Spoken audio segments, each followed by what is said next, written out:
नमस्कार साथियों, जय हिंद। अभी बात हम करेंगे बीपीएससी शिक्षक बहाली के मुद्दे पर।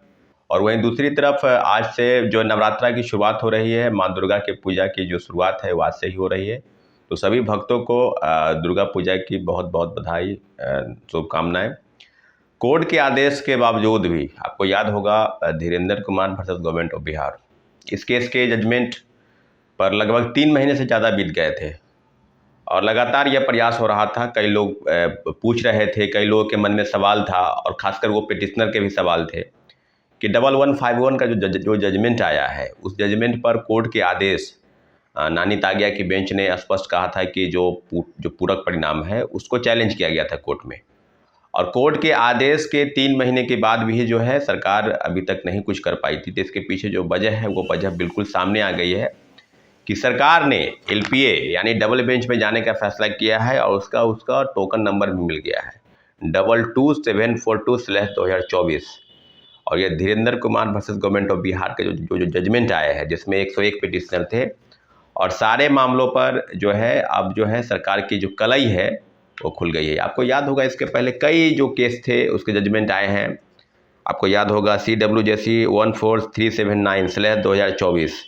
और दूसरी तरफ 2337 Satyam Kumar versus government of Bihar, इस मामले में भी जो जजमेंट है वो लगभग करीब है, उसमें भी बहुत जल्द ही उस पर जजमेंट आ जाएगा। तो अभी बात हो रही है कि क्या पूरक परिणाम को कोर्ट में चैलेंज किया गया। कोर्ट के आदेश का सम्मान सबको करना है और होना भी चाहिए, और सरकार कर भी रही है, क्योंकि कोर्ट के आदेश का अवहेलना नहीं हो सकता है। आपको याद होगा इसके पहले उम्र संबंधी जो छूट थी, जिसको लेकर 8 पिटिशनर के आदेश के बाद कि इन लोगों को भी मौका मिलना चाहिए तीसरे फेज के बहाली में बैठने के लिए। कोर्ट के आदेश के बाद बीपीएससी और शिक्षा विभाग ने कहा कि परीक्षा में चंद दिन बाकी है, लगभग 1 सप्ताह के दिन बाकी थे, तो इन लोगों का एडमिट कार्ड जारी करना दोबारा फिर से वो मुश्किल हो रहा है। तो हम इस मामले में TRE 4 में यानी चौथे फेज के बहाली में प्रयास करेंगे कि इन लोगों को बैठने का मौका मिलना चाहिए।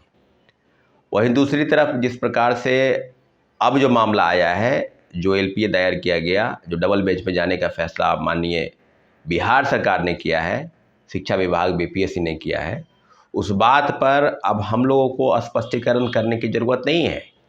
यह बात अब कुल मिलाकर ये हो गया कि पूरक परिणाम को लेकर जो चैलेंज था, जो TRE 1 में 4700 पदों की सूची भेजकर और सीटों की कटौती की गई साथियों, मात्र 2773 लोगों का रिजल्ट आया। दूसरी तरफ आगे की बातों को लेकर लगातार प्रोटेस्ट हुए और पूरक परिणाम कब आया? जब प्रोटेस्ट हुए, गर्दनीबाग धरना स्थल में बैठे हम जितने भी लोग हैं, 4 दिन भूख हड़ताल पर लोग बैठे थे उसमें, और कई चीज़ें, बिक्की के साथ साथ उनके साथी भी 4 साथी बैठे थे और कई चीज़ें सामने आई थी। और प्रोटेस्ट को लेकर बीपीएससी का घेराव भी हुआ था, शिक्षा विभाग भी गए थे और कोई सत्ता पक्ष और विपक्ष होकर सारे प्रमुख नेताओं से मुलाकात की भी बात हुई थी, सबसे मुलाकात करके ज्ञापन भी सौंपते थे। और पूरक परिणाम के लिए कोर्ट की तो बात में है, पहले सरकार की अवहेलना देख लीजिए, बीपीएससी का अवहेलना देख लीजिए कि पूरक परिणाम के लिए पद है। जो बेंच ने जो आदेश दिया है उसमें 1 से 4 नंबर वाले, उसकी गणना करनी है कि जो मिनिमम कटअप को पार कर लिए हैं वो 1 नंबर से 4 नंबर वाले को आप उसमें से निकालिए, या जो कट ऑफ को यानी जो सेम कट ऑफ को पर है उनका गणना कीजिए और पूरे सीटों का आकलन निकालिए कि कितने सीटें जो है 1 to 5 में खाली है, किस किस क्लास में कितने हैं, किस किस सब्जेक्ट में कितने सीटें हैं। अब आप बताइए कि जो चीज़ सरकार को करनी चाहिए थी पूरक परिणाम को लेकर, तो यहाँ तो आप डबल बेंच पे जाने का मतलब हो गया स्पष्ट कि आप पूरक परिणाम नहीं देना चाहते हैं। और एक और नोटिस निकाल रहा है लगातार कि बैकलॉग सीट को, जो TRE 1 TRE 2 से बची सीटों को हम भरेंगे TRE 3 में। तो वहाँ किस तरह का खेल आप खेलेंगे कोर्ट में? कोर्ट में तो आप बताएंगे ना भाई कि पूरक परिणाम क्यों जारी किए थे या नहीं किए थे, तो सीटों का आकलन कितना हुआ, आप क्यों नहीं जारी किए, पद है कि नहीं है यही कह दीजिए। रिक्त पद तो है ना, और जो फर्जीवाड़ा हुआ जिसको आप बाहर कर रहे हैं उसका आकलन कितना है? हजारों की संख्या में है वो सीटें।